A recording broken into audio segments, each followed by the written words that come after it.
بسم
الله الرحمن الرحيم نحمده ونصلي على رسوله الكريم أما بعد فعن أبي هريرة رضي الله عنه قال رسول الله صلى الله عليه وسلم لا تحاسدوا ولا تناجشوا ولا تباغضوا ولا تدابروا ولا يبيع بعضكم على بيع بعض وكونوا عباد الله إخوانا المسلم أخو المسلم لا يظلمه ولا يخذله ولا يكذبه ولا يحقره التقوى هاهنا ويشير إلى صدره 3 مرات بحسب امرئ من الشر أن يحقر أخاه المسلم كل المسلم على المسلم حرام دمه وماله وعرضه رواه Muslim.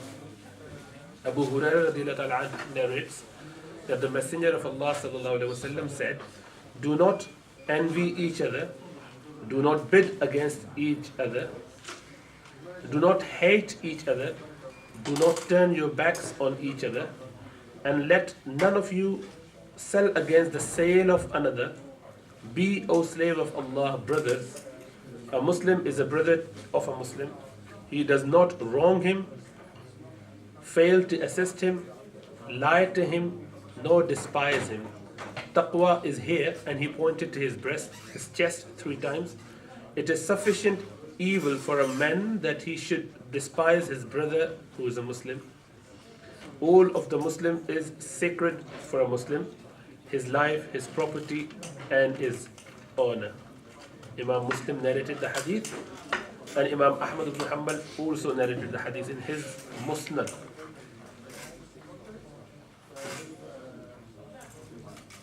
And likewise Imam Malik in Muwatta, Imam Bukhari, Imam Abu Dawud, Ibn Hibban,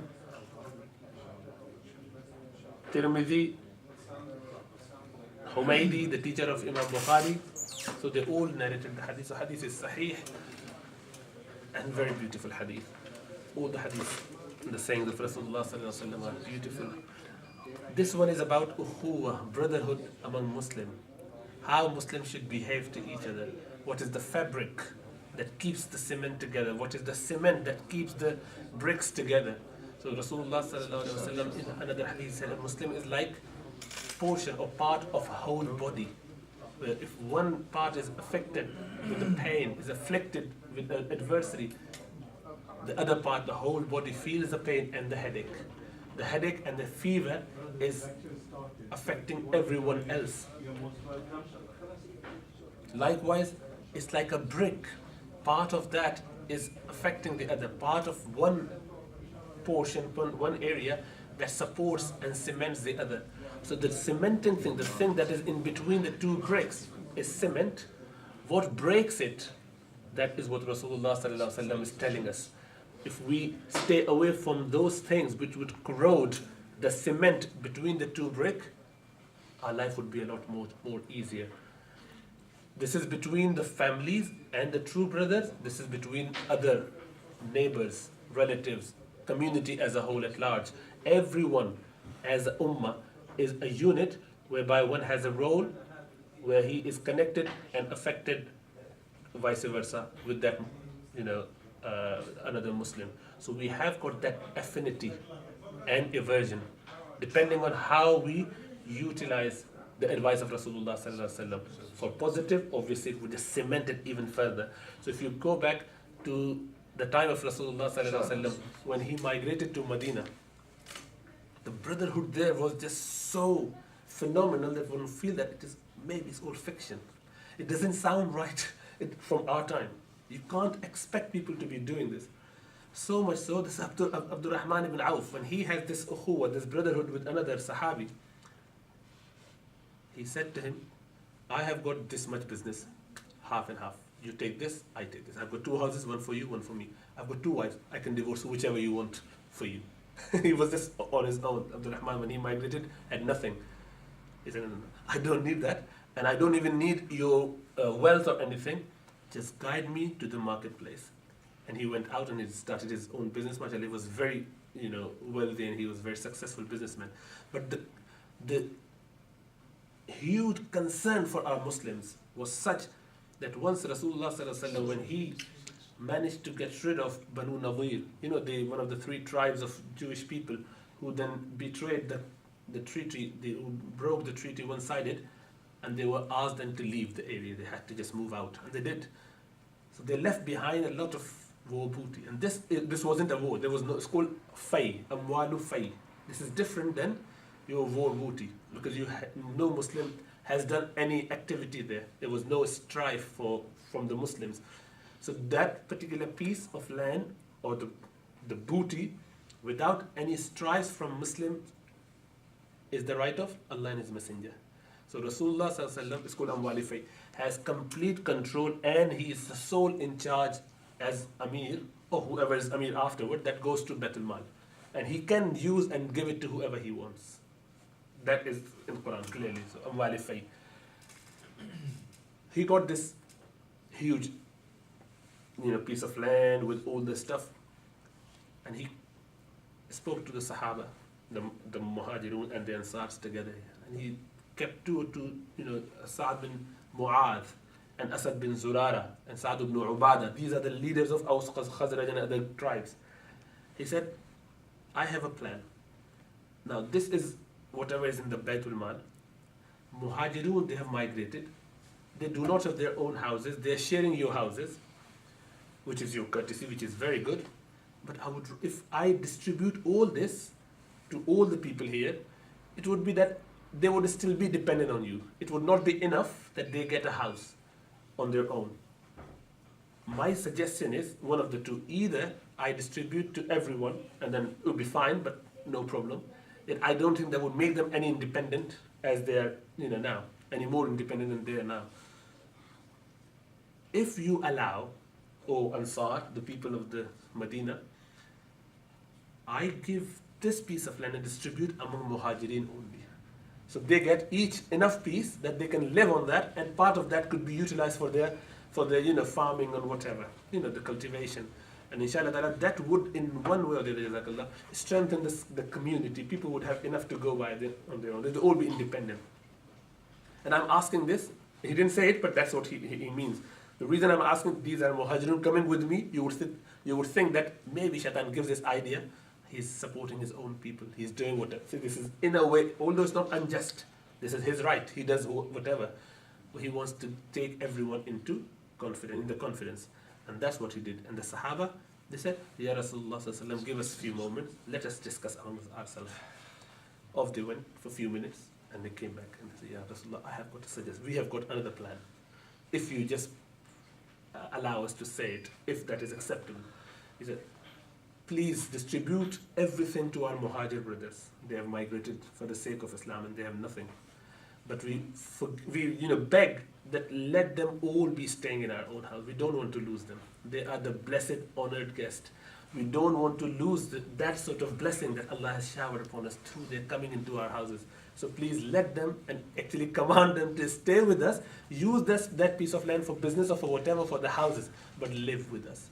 Can you imagine that sort of relationship? Here, you have 2-bedroom, 3-bedroom. Extra brother comes just for a week. Your own true brother, you have trouble keeping him inside. This is the society that we live in. I can't actually ask the kids to move out in the living room. Maybe you can just sit there. It's a chaos. And people are thinking, even if they're just tolerating it because that's a big taboo, if I do that, people would start saying things. But in my heart, I'm not happy. Even if I let it happen, I feel my heart is constricted. If I am not constricted like this, my wife is clearly in-laws. And if their family comes, I may be okay, because it depends on how the wife goes. I have to just follow that. That unfortunately is the situation of Ummah. But my heart is, even if it's not constricted, it is not happy either, because there's something happening. But the ukhuwa, or the brotherhood that Sahaba had, was amazing. Amazing. That was the cement for the society. People were just so concerned about others. They found Sayyidina Umar radiallahu anhu, one Sahabi. He saw Rasulullah sallallahu alaihi wasallam, Abdurrahman ibn Auf actually, again this time. He saw him entering just before Tahajjud, quite before Tahajjud time, around quite midnight, late night, entering a house. And he was like, where did he go? He just saw him. And he became so concerned, what is he doing? And he went in after him, after he left, waiting for 45 minutes, and found out from the lady, there was a lady, old lady, knocked at the door. Oh, who was that man? Where's your husband? I don't have any men living in the house. Oh, there was a man who entered the house. Oh, that is someone I don't know. I am a blind and sick lady, and I just don't know who comes and who goes. But this man comes every day. That's the only man I know of in the community who comes just at this time and does my cleaning, cook my food, and do this and do and whatever I need to do. He just does it. I just don't know who this man is, but he does it. He's a nice man, hopefully. And then he said, subhanAllah. So he said, I thought that I need, brother, this friend of mine needs a bit of help. Maybe he's doing something wrong. But that was his concern. Not that I want to pry on you, but he then said, woe be to you, O Abdurrahman. You are thinking ill of him, where he is doing something which is, beyond. But he started rebuking himself. So scholars would say, his concern was not for that when we see similar thing, what is it? Okay, without investigating, go back, telling everyone else in the community, see, I saw him in the middle of the night going to a lady's house, someone's house. We don't know, I'm not saying anything, I'm not saying, it's just Allah knows, but maybe Shaitan is there, who knows? I didn't even investigate it. I didn't investigate. Maybe he did, but maybe he's fine, who knows? So we try to throw something in the society, which is corrosive, obviously, and feel very innocent.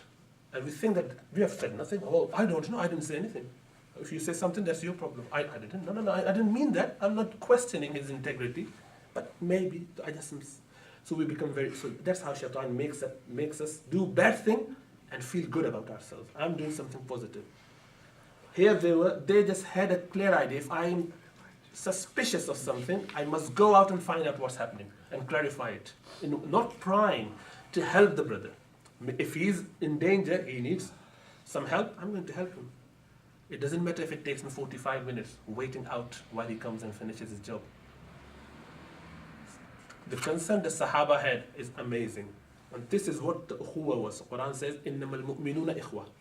Mu'min to each other are brothers. فَأَصْلِحُوا بَيْنَ أَخَوَيْكُمْ. To make islah among the brothers. What is islah? Rectify. Just rectification. Now, it could mean when there's a problem between two of them to help them and make islah, sulh. Or it could be that you are doing something wrong that needs help. That's what the Sahabi was doing, Abdurrahman ibn Auf, in his understanding. Obviously, that was wrong judgment, but he thought maybe he needs a bit of help. People had that concern.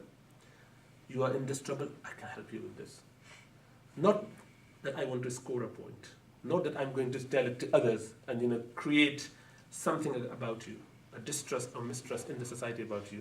If people praise you, I will make sure that people don't do that and actually have suspicion about you.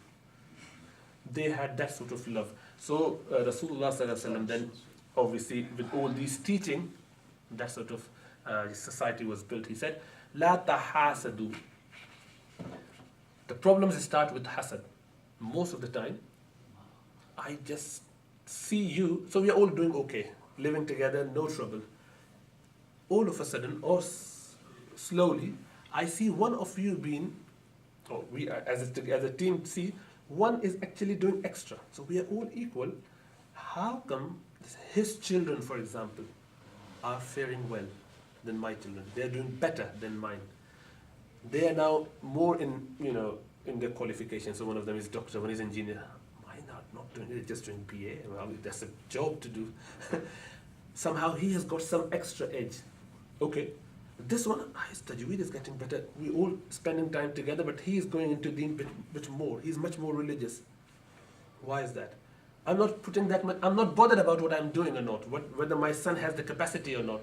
It is just I'm seeing someone having some extra fadl, extra preference, extra favor from Allah subhanahu wa ta'ala or from anyone else. So I saw, we were all sitting there, but this particular individual was made to sit next to Imam, next to the Sheikh, next to the President, next to this and that. Why was that? I'm coming every day. I sit there in the first saf. I was never asked to lead the prayer in the absence of Imam. Here, he comes just once and he started doing it. Be it religious or worldly, whatever matter, we tend to start seeing. So that's the first thing. And Quran actually treated it in the beginning. He says, Allah subhanahu wa ta'ala says in Quran, وَلَا تَتَمَنَّوْا مَا فَضَّلَ اللَّهُ بِهِ بَعْضَكُمْ عَلَى بَعْضٍ. Don't compete and hope for that which Allah subhanahu wa ta'ala has favored someone else with. So someone else has got something, don't have tamanna of that. Don't even feel that I want that. You can ask for that because Allah subhanahu wa ta'ala decides who needs what. So with the jealous mind, haram. Yes. What is the difference between jealousy? There are two levels of jealousy. One is that I want you to be deprived of that, whether I get it or not. You shouldn't get that. We all should be pulled down at the same level. Or whether you get it or not, oh no, you shouldn't be having it, I should have it. So you should lose it and I must get it. Both levels are bad. Obviously the second one is worse than the first one, but they're both bad. Oh, sorry, the first one is worse than the second one. I'm not even benefiting myself, but I want that hatred is there, animosity, that rancor, that malice, ill feeling, bughd, inad, hiqd, all the terms are using. And the hiqd is one of those things that takes one out of the fold of Islam. There's a fear about that. Why? Because the hadith which says Allah subhanahu wa ta'ala would forgive everyone except for three. And one of them is a mushrik, clearly. Second is the magician, the one who trusts and gets into magic and magician, that sort of sorcery. And third is the one who has hiqd, which is the utmost anger, hatred, and ill feeling against someone. The rancor thing, the kina, the bughd, the adaba. All that actually takes, because they are three of the same level, somewhat similar. Obviously, shirk at the top and the second and the third, but they are the one which would Allah subhanahu wa ta'ala would forgive all the sin. In this hadith, so he says, these are the three which I doubt Allah subhanahu wa ta'ala would ever forgive. And the hadith of Laylatul Nisf min Sha'ban, the Shabi Bara'at, the Shabi Bara'at, the 15th of Sha'ban hadith, everyone who has any sin, even up to the hairs of the hide, on the hide of the sheep of Bani Kalb, sins are forgiven, except for the one who has this shahna, mushahin. Shahna is another term for the same thing, where I have hatred. And that all starts with jealousy. Jealousy builds up to the point that I want to just, how do I? And you start, you're continuously thinking about that, plotting, and carrying on with your, inside burning. People actually keep their heart literally boiling and burning against someone because they cannot survive that. The hadith says this hasad, this jealousy, eats and in a way engulf all the good deeds, devour all the good deeds, kama ya'kulu narul hataba, like the fire eats the dried wood very quickly. Actions are over. So we are burning here and we'll be burning there with hasad, jealousy. So for my Rasulullah sallallahu alaihi wasallam, he said, La tahasadu, don't envy each other. Don't have that. Because what it means when you envy someone, that you're not happy with the distribution of Allah subhanahu wa ta'ala. That is why it is pushing someone away. If we don't treat it, it would push us away literally to the verge of Iman. That's a boundary. There's a possibility one may end up being kafir. These are the, as they say, initial diseases for kufr. This is all the remedy, all the recipe for kufr. Both hasad, kibr, these are the things which actually slowly and gradually put people into that camp. Because one is not satisfied with the justice of Allah subhanahu wa ta'ala. That's a sign of kufr, isn't it? Obviously you don't say kufr, but it can lead to that. So don't have jealousy, don't have envy against anyone. But there's a different thing which is called ghibta, which is allowed. Ghibta is when you see some good in someone and you're not burning inside of that. You say, subhanAllah, what a beautiful recitation. What a beautiful beard. He looks amazing in that balanced beard. MashaAllah, his recitation, his this, his Quran, or his worldly, whatever achievements. Oh Allah, give me a son like the one that he has. Oh Allah, give me a house like the one he has. And may Allah increase him even further. May Allah increase him in his blessing, whatever he has got, and give me some of that as well. That is allowed for at least clearly two matters. One is for ilmuddin, any knowledge of Sharia, where he starts teaching and getting benefit for the long time. And second is about the mal that he spends in the way of Allah subhanahu wa ta'ala. Ya Allah, if I had similar, I would have done the same. Not that Allah lessens his favor upon him, but carry on and give me some as well. That is okay. That is fine. There's no problem with that. Ghibta. It's called ghibta with ta. Asking Allah subhanahu wa ta'ala for favor is fine, as long as we are not being greedy. We're not doing it because, one knows if my concern is to be close to Allah subhanahu wa ta'ala and do more for the sake of Allah subhanahu wa ta'ala, or yes, I just want to get everything. That ghibta is wrong, obviously. But, so that will be actually a jealousy, or envy, or greed. All bad attributes, bad things. So tahasad, the hasad, we should stay away, because the society, when they start questioning, when we live in a society and we start thinking about others, what they have achieved and I haven't, the competition goes on. And we are told by Rasulullah sallallahu alaihi wasallam, in the matters of deen, look at someone who is higher than you. And in matters of dunya, look at someone who is lower than you. And then life becomes easier. Either be satisfied the way you are and look at someone who is lower than you. But never look upon who is better than you. وَلَا تَنَاجَشُوا. do not hate each other. Do not hate each other. Having, again, the both thing, which I already mentioned, so they're two together. Ill feeling towards Sahabi, towards prophets. The kuffar would have towards the prophets, towards angels. There are a group of people, deviant ones, they have against Sahaba.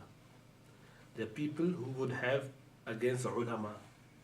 There are modernist, modern ideas against the imams of the past. There are people who would have against the righteous people of the time. There are people who would have this hatred to even the politicians, to even my own family, my relatives, my uncle, my dad, whoever. Any hatred is bad. Hatred with the action and the person for the sake of Allah is fine. Man أحب لله وأبغض لله وأعطى لله ومنع لله فقد استكمل إيمان. That's fine. Whoever loves for the sake of Allah, hates for the sake of Allah, gives something for the sake of Allah, and prevents something from someone for the sake of Allah subhanahu wa ta'ala, he has indeed completed his faith, because Allah is the main reason for my doing all those sort of dealing with people, not for my personal reasons. So hating for my personal reason is a disease. And Rasulullah sallallahu alaihi wasallam in another hadith he said, "Man aada li waliyan, faqad aadhantuhu bil harb." Whoever shows enmity to my friend, I am at war with him.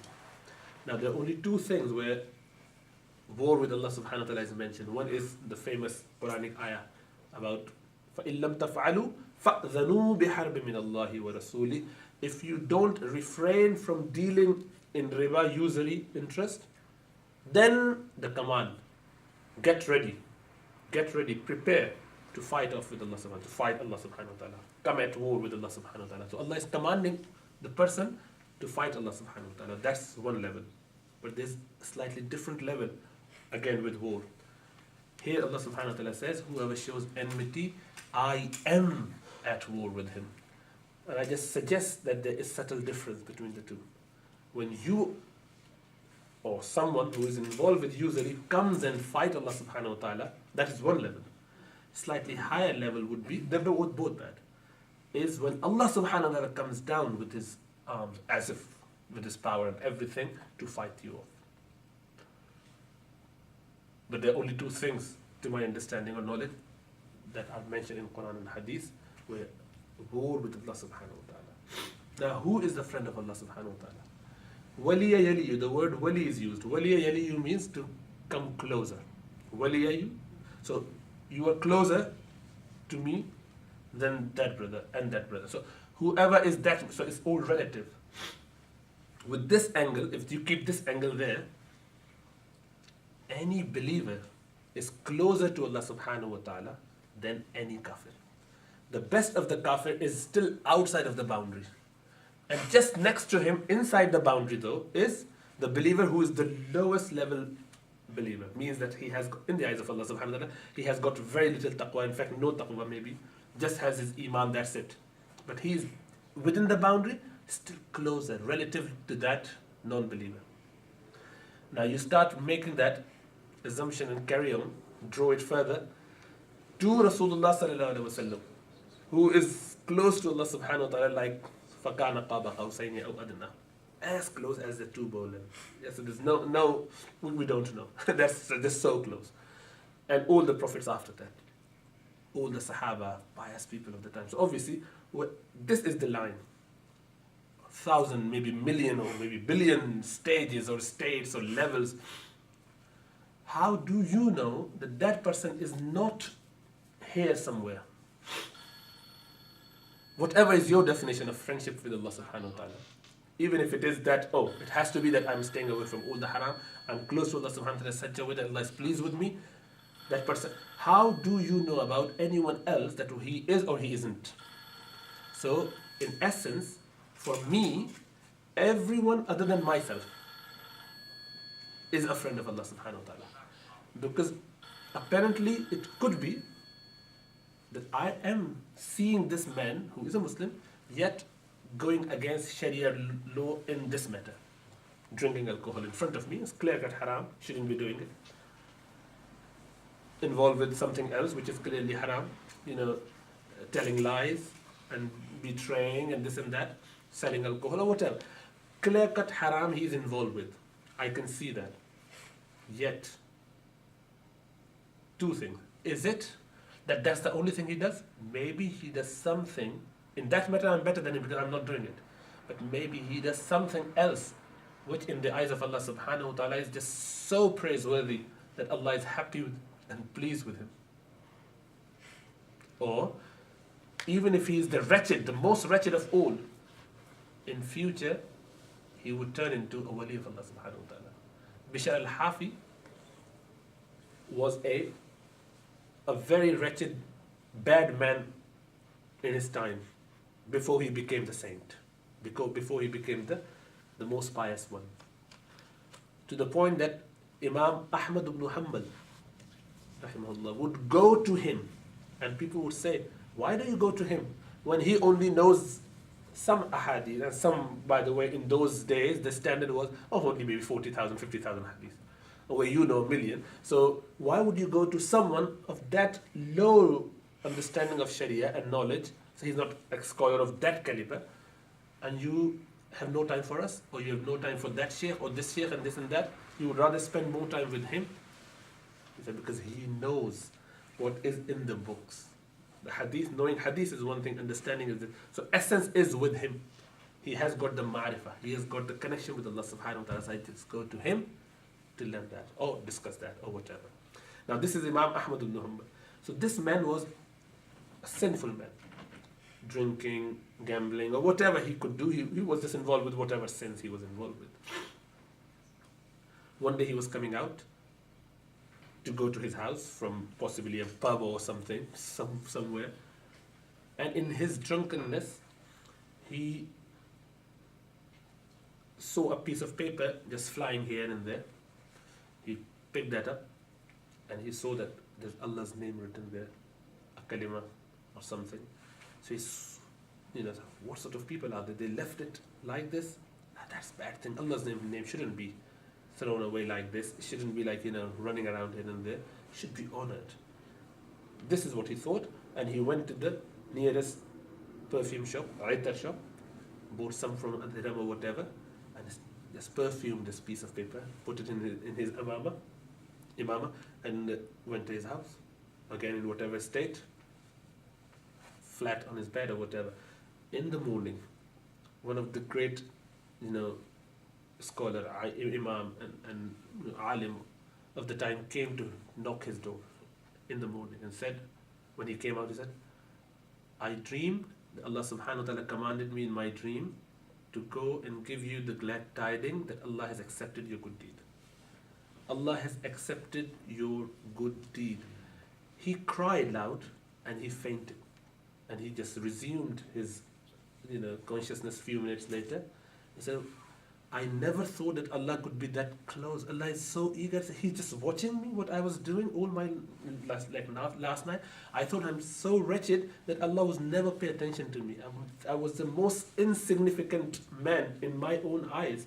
Yet Allah was so attentive and so much in love with me that He was looking at what I was doing last night. I said, Wallahi, since I've been given this glad tiding in a state that I am in, and I haven't got my shoes on, I would never put my shoes on, just to commemorate that day, that blessing. That's why it's called Al-Hafi, the one barefooted. And he became the man he became. That was his. As they say, every saint has a past and every sinner has a future. And that's what he proved. Now, how do we know about someone else, anyone else, whether he's not going to be one of those?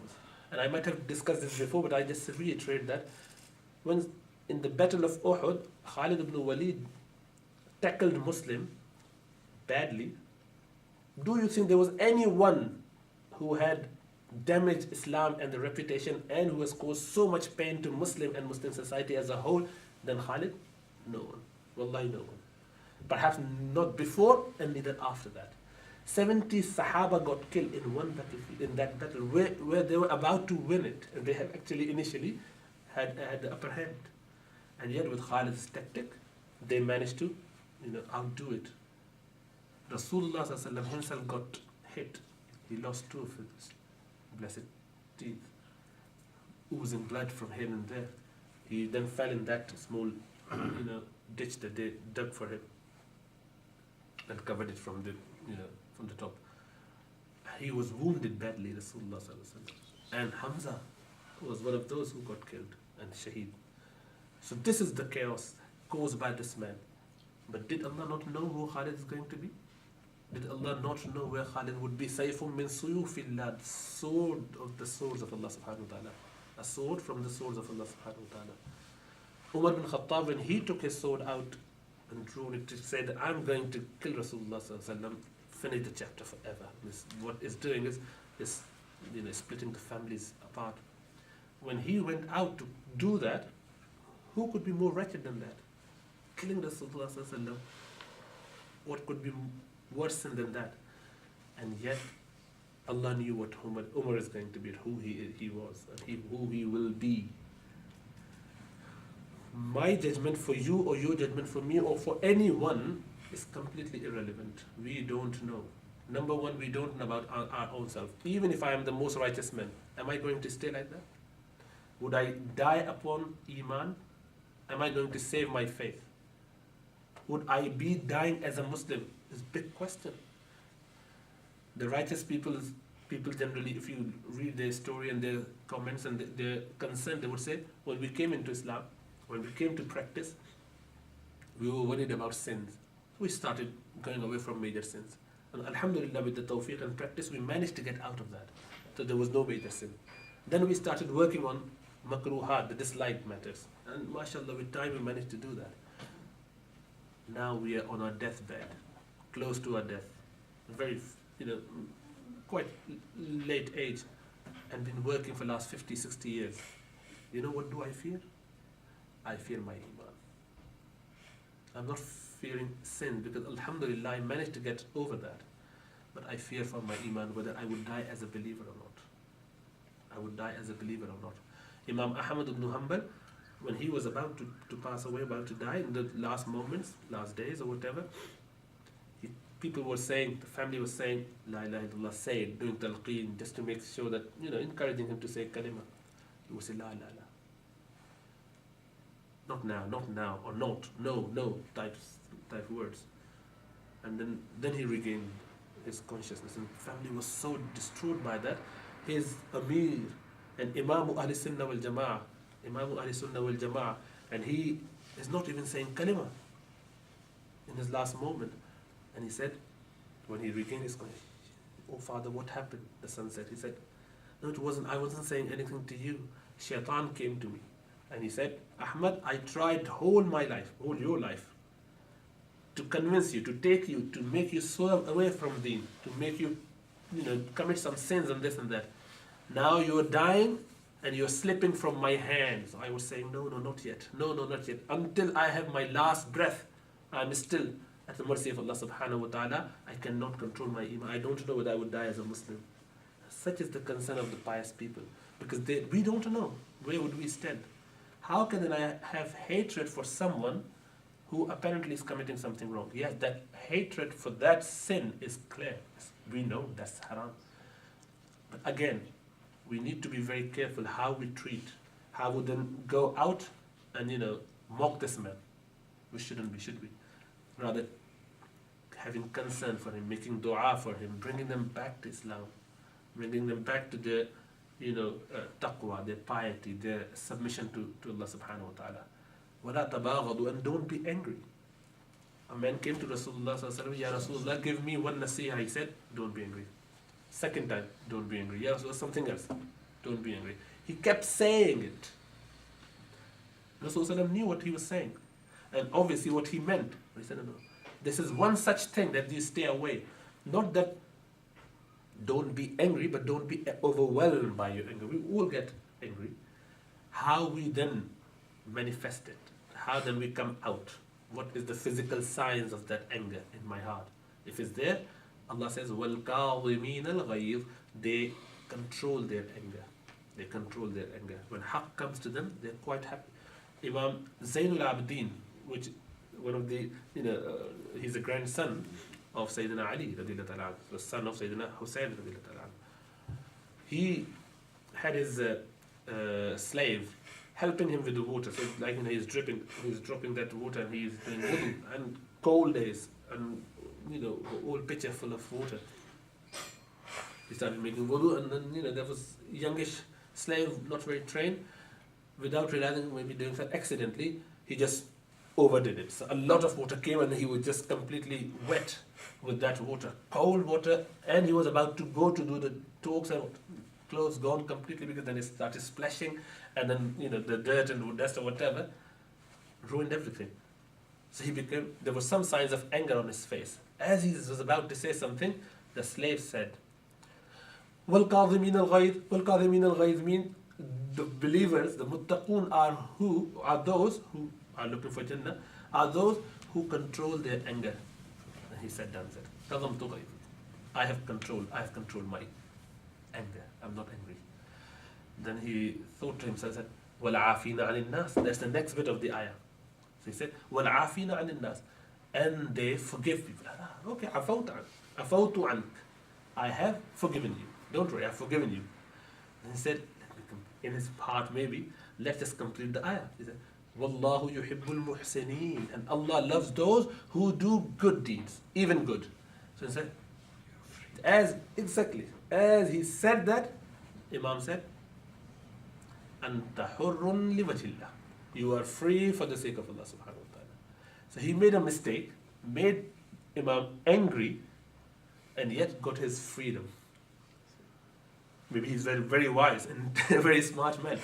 But that is not the point. The point is how a man is living Quranic example. Quran comes to me, I'm happy with that. No problem. Because anger is a good thing when it is utilized and used in the positive way. If we didn't have anger, I wouldn't save my family from atrocities. Someone is attacking my wife, and I can't be angry. What can I do? Carry on.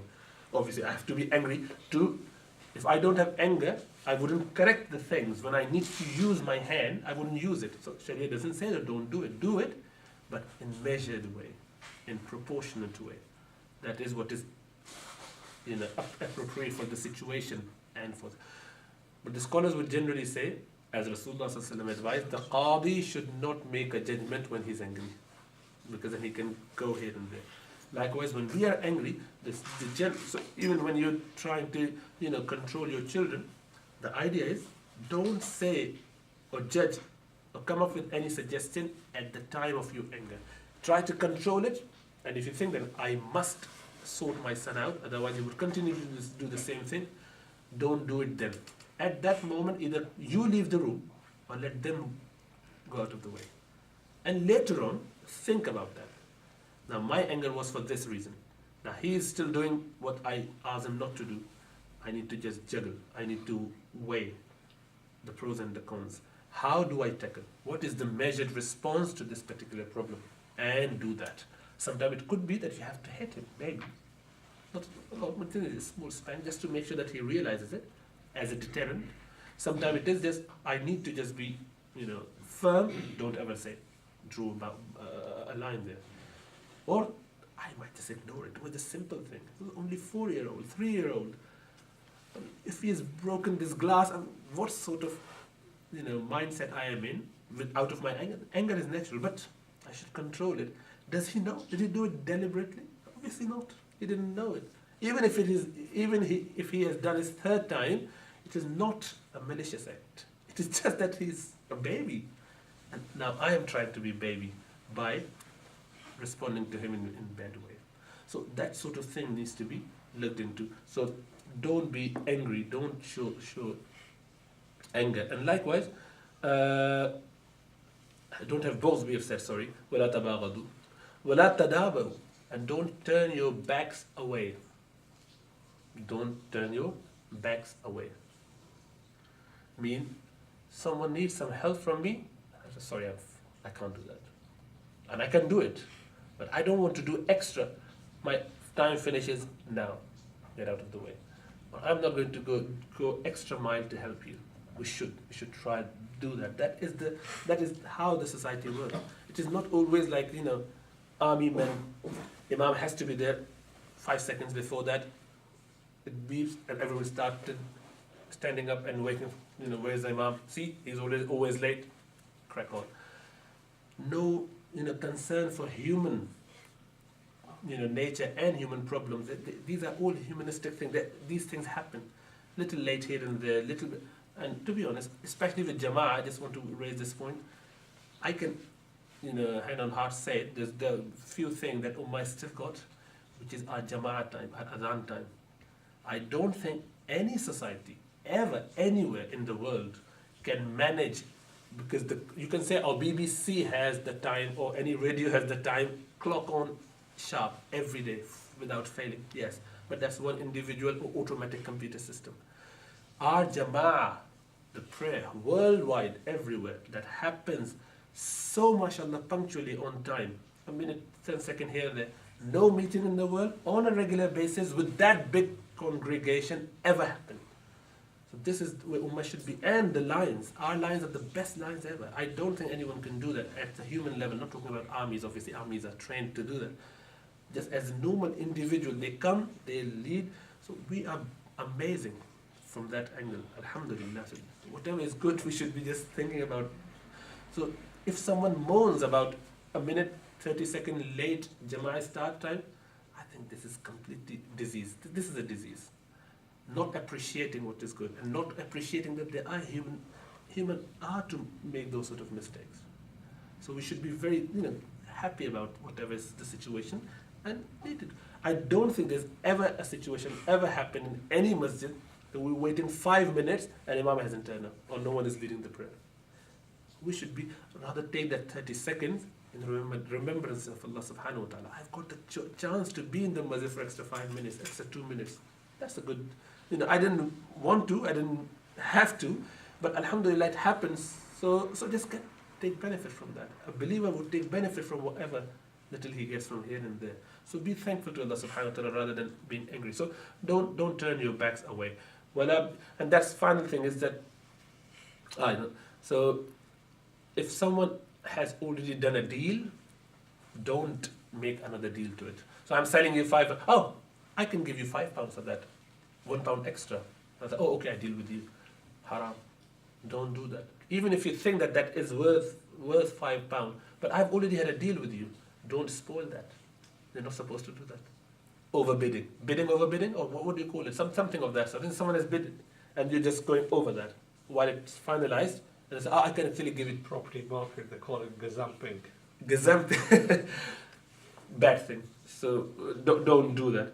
And likewise, وَكُونُوا عِبَادُ اللَّهِ إِخْوَانًا. So then all the slaves of Allah subhanahu wa ta'ala be brother among each other. Al-Muslim is a brother of a Muslim. A Muslim is a brother. Al-Muslimu akhul Muslim is a brother to another Muslim.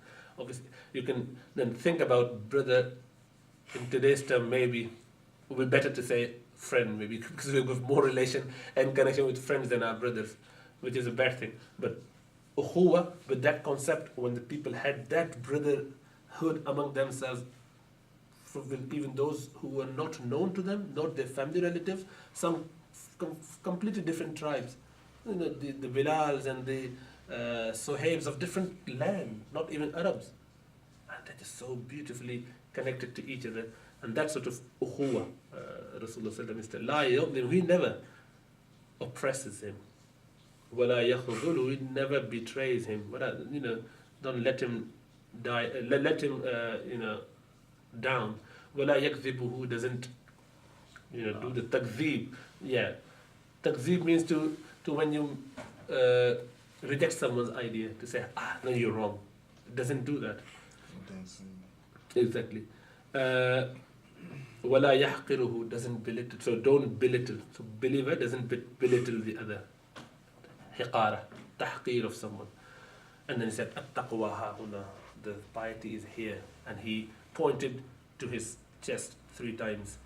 بِحَسْبِ امْرِئٍ مِنَ الشَّرِّ أَنْ يَحْقِرَ أَخَاهُ الْمُسْلِمِ. Obviously, and that is dependent on taqwa. And he pointed to his brother and said, it's a sufficient evil for a man that he should despise his brother who is a Muslim brother. all of a Muslim is sacred for another Muslim. All the Muslims have the other Muslim's life, their property, and their own honor as the sanctity. It's all sanctioned and sanctified by Allah subhanahu wa ta'ala. You cannot go there. You cannot spoil it. Obviously, we, alhamdulillah, don't go for property and for their life, but we go for honor, day in, day out. When you question someone's integrity in their absence, even if it is right, like a ghiba, you have dishonored the believer. Ghiba, they are bad, but you still, if you're talking about them, against them, when they're not there, in their absence, that's a ghiba. This is dishonoring a Muslim. And picking, the bad thing and bad qualification and attaching it to them, or even if they had it, making it public, known to everyone else, or slandering, even worse. So, or mocking, this is dishonoring. Making someone ashamed in front of public. Oh yeah, here he is. He said this and he has done this. He must have done completely wrong thing, but you don't have to embarrass people in front of others. Have some sort of dignity. Keep his honor intact. And when you find some mistake in someone, you go out and make it public. Rasulullah sallallahu alaihi wasallam said, he warned actually, he said, whoever unveil someone's secrets and bad things about them and make it public, Allah subhanahu wa ta'ala would dishonor them even if they are in their own houses. In their own houses. They're hiding everything within their own houses. But Allah subhanahu wa ta'ala would make it public without them knowing it. Because they have dishonored someone, Allah would dishonor them in their own houses. I mean, it would be so open secret to everyone. Likewise, when someone says something to you, and the hadith only actually say, they don't have to say, by the way, don't tell it to anyone. They don't have to. A Muslim who comes to you, and the Rasulullah sallallahu mashallah, the Hakim, he said, if he start looking, before he says something to you, start looking left and right, meaning he's trying to be assured that there's no one listening. That's enough indication. Then, and he says something, that is a secret for you. You can't tell it to anyone else. He does this and this. He doesn't have to say, by the way, don't tell it to anyone, keep it secret. No. His gesture is, if he says, I have to talk to you, can you come to the side? That's enough. That means that keep it secret. And if you don't do, you're dishonoring him. You're dishonoring him. And subhanAllah, our deen is just full of advice about the good relationship and how society could be built in the best possible way. There will be no trouble. Well, there would be some trouble always, but not to the magnitude that we are seeing now. If only we follow the command of Allah and the way of Rasulullah sallallahu alaihi wasallam. I ask Allah subhanahu wa ta'ala to give us courage and also tawfiq to understand and also apply these things. I know some of that is very difficult, but as long as we start working for it, there's a hope that we would one day. And don't worry about what everyone else is doing, as we keep saying. We can do it. One drop is better than nothing, inshallah ta'ala. So we work ourselves, and then we see, inshallah ta'ala. Jazakallah khairan. Quick question. Yes. It's about the bidding. Yes. We go modern days to auctions and we bid. No, so that's fine, because that's not finalized yet. Once the deal is done, after that. And likewise for the khitbah. Khitbah is proposing someone for marriage. So you know that this particular brother has already proposed this girl. And you say, oh, no, but I'm the relative. I have the right. I need to go. And using my own, links or whatever relation. And how did it? They had to say, by the way. And it's very common. They say, oh, istikhara nahi aaya. Na'udhu billah. And then they make a fun of istikhara. And then take istikhara as an excuse to say, oh, we can't marry you. Reject it. And go for that one. Wrong. So if someone has already done a khitbah or something, proposal, don't overdo it. Don't do over it. Likewise for the bidding, inshallah ta'ala. Okay. Jazakallahu khair. Assalamu alaikum wa rahmatullahi.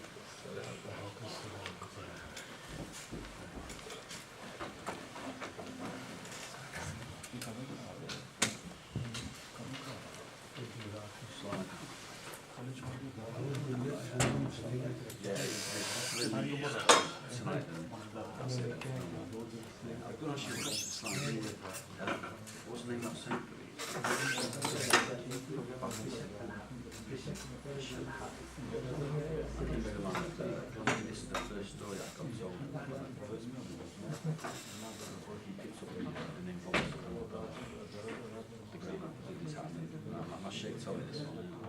Bashir, do you know what? I'm gonna text this to myself. Yeah.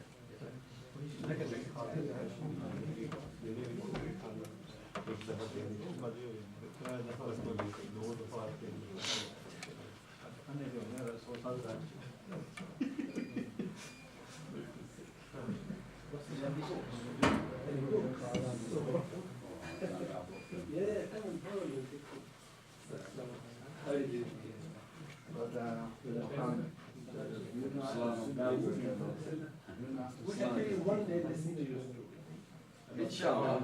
You know what? Yeah, it's quite, yeah, definitely, yeah. How much do you need? I will just keep the truth ratio. Yeah, about 10-15. Always good.